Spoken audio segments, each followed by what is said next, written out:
Una, dos, tres. Sí, mañana tenemos educación física. The best part about being a grown-up is I don't care anymore. I don't care.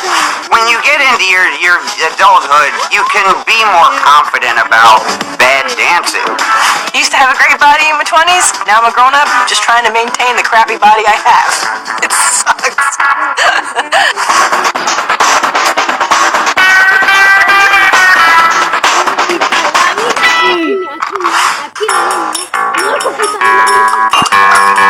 Quítale la bicicleta, Marco, y a la esta chavala. ¿Cómo le digo a tu mamá? ¡Oye! ¡Ahí está bien!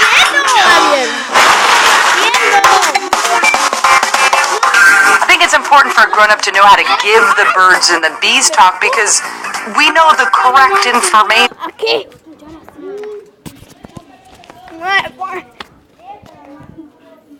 Aquí sentemos, Anton. Aquí sentemos. It is our job as parents to relay this information. It's almost like pouring a little beer out on the ground for your parents before you. It's a rite of passage.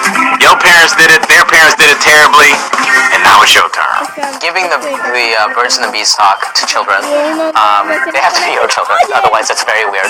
When you tell your kid about the birds and the bees, I think you should start clinical. Broad strokes, vagina, anus, penis, scrotum, and then you build in all the nasty details of your personal sex life later.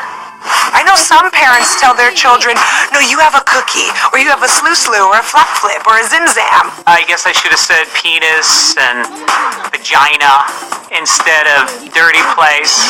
My son is 3, and we told him he has a penis.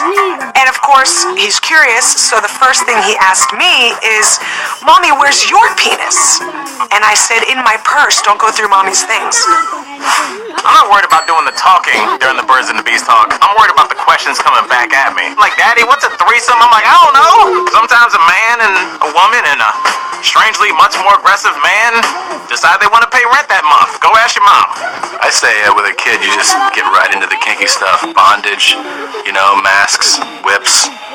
Let that kid know it's a whole world out there to explore. Telling my son about the birds and the bees was easy. It was actually kind of nice. The bad part was, now I knew that he knew that I'm banging his mom. Estamos en una video. Who wants to tell me the proposal story? Who's got it? I'll start it and she's going to finish it anyway. Because we've been married for 20 years. Got on one knee and I said, will you marry me? And handed her the rose. Absolutely not. He threw the rose on me. Casa de los pisos, ahí es cerca.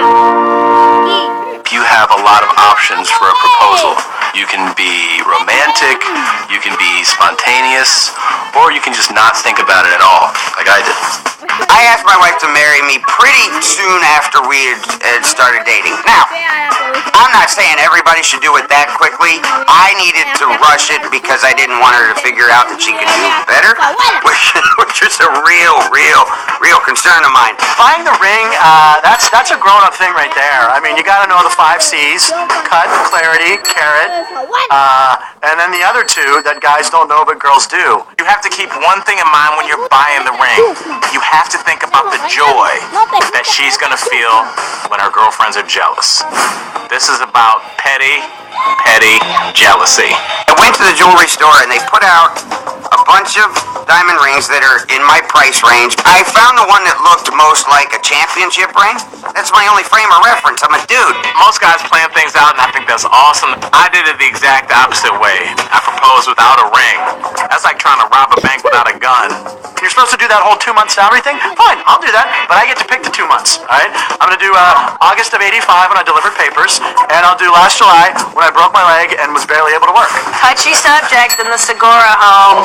Go ahead and tell him the story, Tom. I bought a ring, a really nice ring, and my plan was we were gonna go somewhere really special over New Year's. And I was gonna do it on the beach. In the Keys, in Florida. Make it a Ooh, a special nice thing. resort. Wouldn't that be nice? That ring, I had it was burning a hole in my pocket, man. I just wanted to propose so badly. So, I did it in our living room in Koreatown. It's not so much the plan for that day.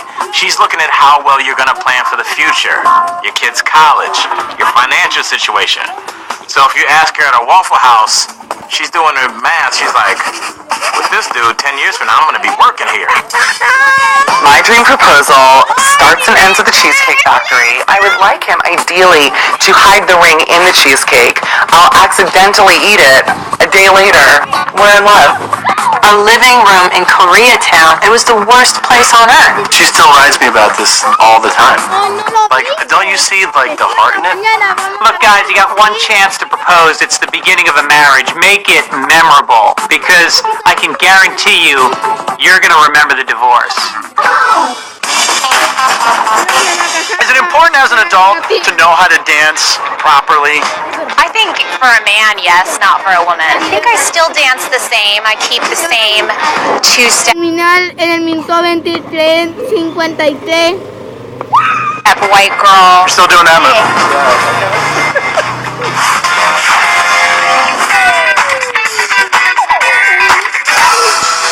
It's important.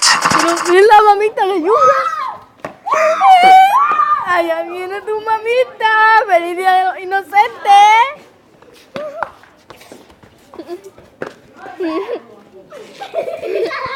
To know how to dance like a grown-up, because I don't have to impress anybody. I don't have to know if my milkshake brings boys to the yard. The boys I'm talking to are lactose intolerant. When you get into your adulthood, you can be more confident about bad dancing. I'll do this. I'm not scared. What about some of this? I'm not ashamed right now. I know you're embarrassed for me, but you don't have to be. This is what it means to be a grown-up. I only have one rule. After 30, stay off the floor. What about behind the head? Oh, you didn't see that coming! No windmills, no splits. I'll hear you out if you want to do the earthworm at a bar mitzvah, but that's it. Okay, can we get some icy hot? When I was younger, I feel like I was really putting thought into it, like really working on moves. Now I just let it flow. That's the key, is that when you're younger, you're very self-conscious. Like, I have to do the latest jam, and now I'm just like, oh yeah, I'm doing the dog dance. I'm dance for the dog today. Like, you just don't care.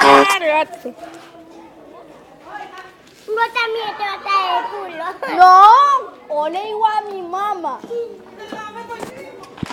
If you're at a wedding, don't be grinding on people. You don't want to seem like the jerk that's like, I'm a grind on your aunt. Something happens in your dancing with your partner after you get married. When you're single, there's joy and there's tentativeness. The eye contact is there, but you gotta look away a little bit because you don't want to seem like a psycho. But then you come back and you hold it and you look away. And you get married and you just never make eye contact. Dancing when we were younger was more like flexing, like just showing what we got. Yeah. Now it's more interpretive. It's just like, I feel this, and I'm going to show you how I feel it. You're not trying to look cool, so who cares? Get out there. After we done, I'm getting in my car that I own, going to the house that I own with my wife that I love. So why you giggling? Who'd you go home with? I'm fine with nudity, but once you're getting dressed again, do me a favor. Start with the underwear. ¡Ay, está diciendo un sapo! ¿Un sapo a dónde? ¿A dónde? ¿A dónde? ¿A dónde? That's nuts.